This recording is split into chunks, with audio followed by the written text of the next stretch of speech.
बीते 15 दिनों पहले द क्वेश्चन ऑफ डेमोक्रेसी ने अलीगढ़ की एक खबर को प्रमुखता से दिखाया था। इस खबर के जरिए सहकारी समिति द्वारा सरकारी कर्मचारियों और पेंशनर्स से जमीन बेचने के नाम पर खुलेआम घोटाला किया गया था, जिसमें अलीगढ़ विकास प्राधिकरण के तमाम लोग भी शामिल थे।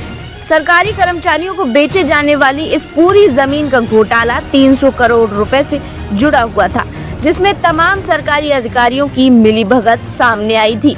1989 में एक योजना के रूप में शुरू की गई सरकारी जमीन की खरीद फरोख्त के भंवर जाल में अलीगढ़ के सरकारी कर्मचारियों को फंसाया गया। योजना के जरिए पहले तो उनको जमीन दी गई और जब इस जमीन पर वो अपना मकान बनाने निकले तो प्रशासन ने ही उनके अधिनिर्मित मकानों को सील कर दिया।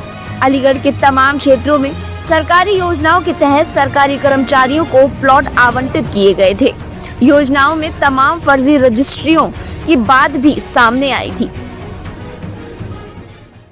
1986 में यहाँ एक हाउसिंग सोसाइटी बनी थी, राज्य कर्मचारी विकास लोक सहकारी आवास समिति लिमिटेड अलीगढ़। उसने किसानों से ज़मीन खरीदी थी और हम सभी राज्य कर्मचारियों को 200 को गज के प्लॉट आवंटित किए थे सन 1990 में। अच्छा, उस ज़मीन पे जो कि सोसाइटी ने डेवलप करके रोड बना के वहाँ हमारा कार्यालय बना हुआ था और वाटर टैंक बना हुआ है, सारी चीज़ें सब थी। तो वो हमारे जो जब तक हमारे राज्य कर्मचारी रहे, पदाधिकारी बोर्ड में जब तक रहे, तब तक तो हमारी समिति 2007 तक सही चली थी।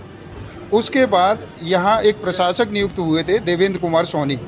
चूँकि चुनाव समय से नहीं हो पाया था, उन्होंने हमारे ही ऑफिस के एक 4th क्लास के व्यक्ति को सचिव नियुक्त कर दिया और उस सचिव ने, चूँकि इलेक्शन हुए नहीं थे, बोर्ड था नहीं, उस सचिव ने भूमाफियाओं से मिलके उस हमारी सारी ज़मीन को किसानों से दोबारा बैनामा करा के और भूमाफियाओं को हैंडओवर करा दिया। हम 2012 से ही सभी प्लेटफॉर्म पे अपनी शिकायत करते आ रहे हैं और हमारे जो भी रहे, कुछ अफसरों ने हमें सही भी सुना, कुछ अफसर उनको फेवर करते हुए हमारी सारी ज़मीन को खुर्द-बुर्द कराते आ रहे हैं। हम 750 राज्य कर्मचारी हैं जो सभी क्लरिकल से लेके अफसर तक हैं उसमें, और हमारी आज तक किसी प्रशासन ने नहीं सुनी है और हमको आज आगे ही जांच के नाम पे टलका दिया जाता है। सरकारी कर्मचारियों ने अपनी जमीन जाते देख अलीगढ़ विकास प्राधिकरण सहित तमाम भ्रष्ट अधिकारियों के खिलाफ अपना आक्रामक रूप दिखाया और विरोध जताया था।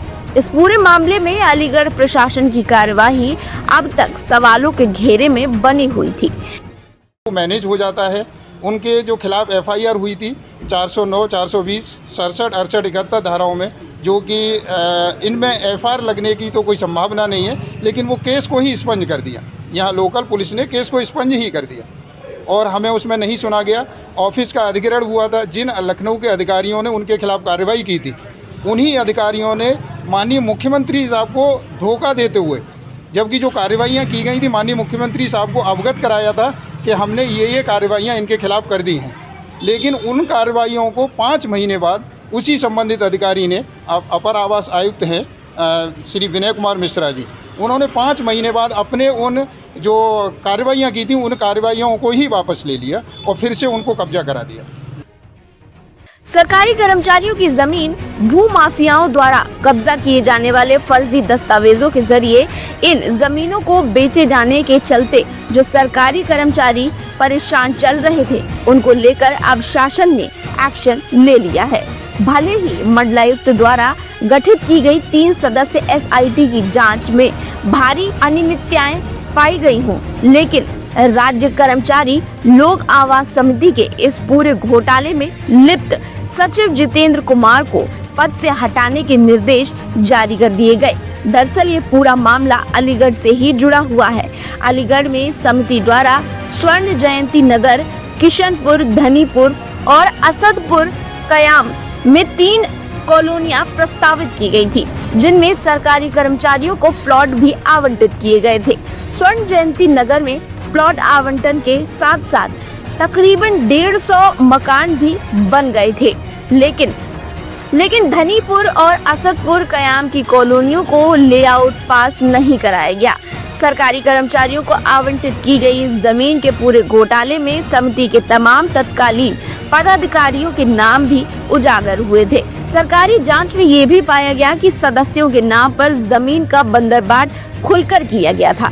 पिछले दिनों शासन स्तर पर इस पूरे मामले की शिकायत होने के बाद मंडलायुक्त की अध्यक्षता में विशेष जांच दल यानी SIT का गठन किया गया था।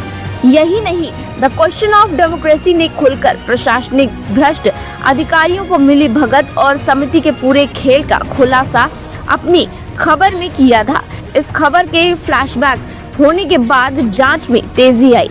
आखिरकार जांच में पाया गया समिति ने नियम के विरुद्ध आवंटन किए थे।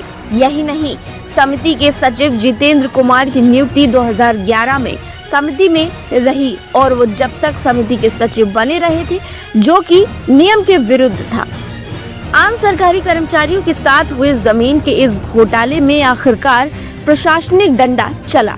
खबर का असर हुआ और आवास आयुक्त विनय कुमार मिश्रा के आदेश पर समिति के सचिव जितेंद्र कुमार को 15 दिन के भीतर सचिव पद से हटाने के निर्देश भी जारी कर दिए गए।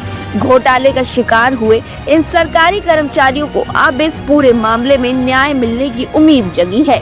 इस पूरे मामले में राज्य कर्मचारी विकास लोक सहकारी आवास समिति ने जमकर लड़ाई लड़ी और इस लड़ाई में उनकी जीत भी तय मानी जा रही है।